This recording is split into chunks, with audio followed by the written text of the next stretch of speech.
నరేంద్ర మోదీ క్యాబినెట్లోకి జనసేన తరపున ఒకరికి అవకాశం దక్కబోతుందని, అలాగే ఆంధ్రప్రదేశ్లో భారతీయ జనతా పార్టీకి మరొక మంత్రి పదవి కూడా దక్కబోతుందనేటువంటి ప్రచారం జరుగుతోంది. ఈ ప్రచారంలో అసలు వాస్తవం ఉందా లేదా అనేది మనం పూర్తి స్థాయిలో విశ్లేషణ చేసుకుందాం. ప్రస్తుతం మనతో పాటున్నారు ప్రముఖ రాజకీయ విశ్లేషకులు కొత్త రవీంద్రబాబు గారు. వారితో మాట్లాడదాం. సార్ నమస్తే. సార్ నమస్తే. సార్, బాబు క్యాబినెట్లోకి భారతీయ జనతా పార్టీ నుంచి మరొకరికి మంత్రి పదవి దక్కబోతుందని, అలాగే కేంద్ర క్యాబినెట్లో జనసేన పార్టీకి మరొక మంత్రి పదవి దక్కబోతుందన్నట్లుగా ప్రచారం జరుగుతోంది.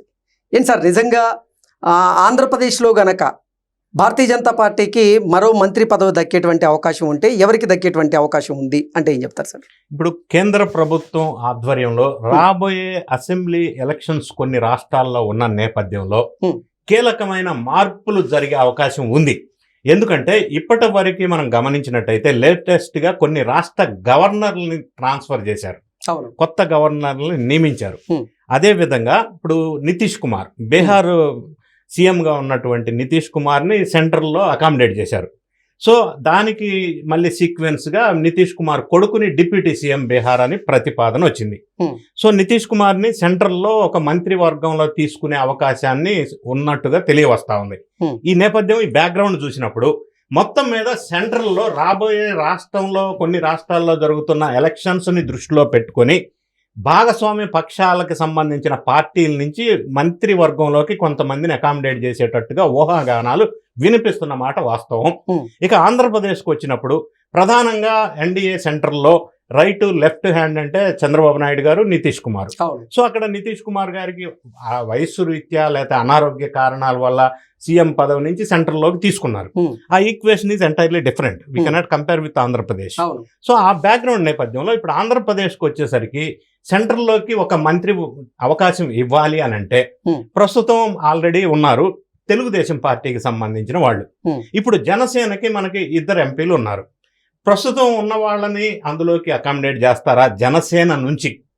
ఎందుకంటే పవన్ కళ్యాణ్ ఇమేజీ మొత్తం మీద సెంట్రల్ లెవెల్లో లేదా అన్ని రాష్ట్రాల్లో ఆయనకున్నటువంటి ఒక పాజిటివ్ వైబ్రేషన్ ని వాడుకొని భారతీయ జనతా పార్టీకి లబ్ధి చేరే విధంగా పవన్ కళ్యాణ్ యూటిలైజ్ చేసుకోవాలా అనేది మోడీ గారు, అమిత్ షా గారి వ్యూహం. అందుకే గతంలో కూడా ఇతర రాష్ట్రాల్లో జరిగిన ఎలక్షన్స్లో కూడా ఆయన ఫేస్ని ఉపయోగించుకున్నారు. దానివల్ల మంచి రిజల్ట్ వచ్చింది. సో రాబోయే ఎలక్షన్స్లో కూడా ఈయన వాడుకోవాలంటే ఈ పార్టీకి సంబంధించిన ఒకరికి అకామిడేట్ చేయాలా అని నిర్ణయించి ఉండవచ్చు. ఒక పాయింట్. రెండో పాయింట్, ఆంధ్రప్రదేశ్లో కూటమిలో జనసేన టీడీపీ బంధం గట్టిగా ఉంది. అంటే మిగతా పార్టీల వాళ్ళు కొంతమంది కుటిల రాజకీయ యత్నాలు చేసినా విడాకులు జరిగే అవకాశం లేదు. సో ఇంత స్ట్రాంగ్ బంధంలో చంద్రబాబు నాయుడు గారు కూడా జనసేన వాళ్ళని అకామిడేట్ చేస్తాను అని నిర్ణయం తీసుకుంటే అబ్జెక్ట్ చేయకపోవచ్చు. ఎగ్జాక్ట్లీ. సో ఇప్పుడు జనసేన లేదా పవన్ కళ్యాణ్ ముందున్న ఆప్షన్ ఏంటంటే ఉన్న వాళ్ళల్లో పదవి ఆయన ఎవరికి రికమెండ్ చేస్తే అది వచ్చే అవకాశం ఉంది. నంబర్ 1. నంబర్ 2, రాబోయే రోజుల్లో రాజ్యసభ స్థానాలు కూడా కొత్తగా వచ్చే అవకాశం ఉంది జనసేన పార్టీకి. అందులో ఎవరినన్నా మరి అకామిడేట్ చేస్తారా అనేది చూడవలసిన అవసరం ఉంది.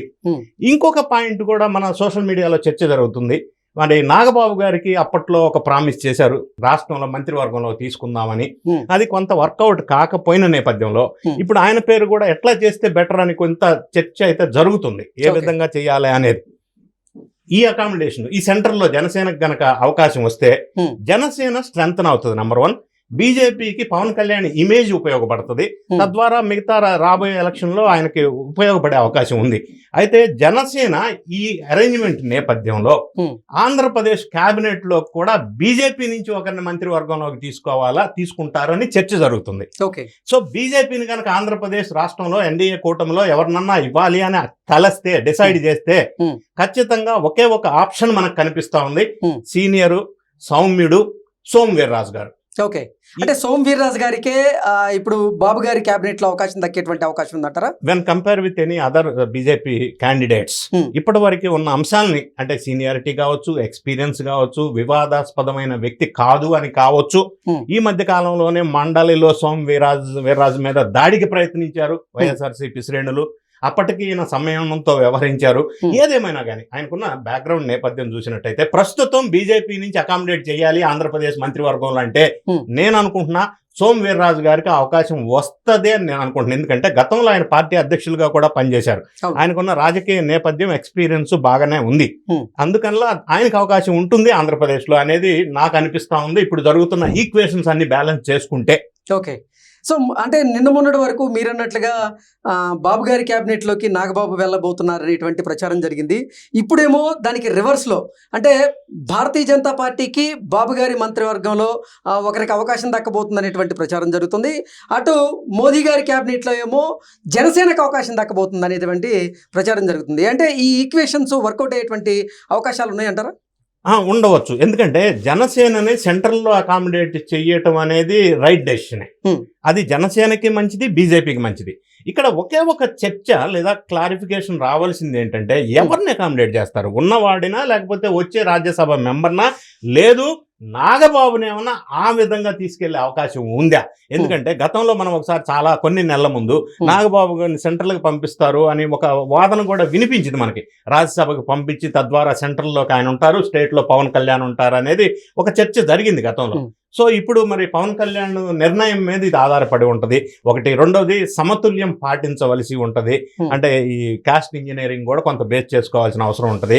మరి ఒకే సామాజిక వర్గానికి ఎక్కువ పదవులు అనేది కూడా ఈక్వేషన్ రాజకీయాల్లో అనివార్యం అయిపోయింది ఈ రోజుల్లో. సో వీటన్నిటిని నేపథ్యంలో పవన్ కళ్యాణ్ గారు రాజకీయ కాస్ట్ సమతుల్యాన్ని పాటిస్తూ ఎవరిని ప్రపోజ్ చేస్తాడు అనేది సెంట్రల్లో తెలియదు. కానీ స్టేట్లో మాత్రం బీజేపీని అకామిడేట్ చేయాలి అంటే సోము వీర్రాజు వైపు మొగ్గు చూపే అవకాశం ఉంది అనేది రాజకీయ వర్గాల్లో చర్చ జరుగుతున్నదే వాస్తవం. Okay sir, thank you so much. Thank you.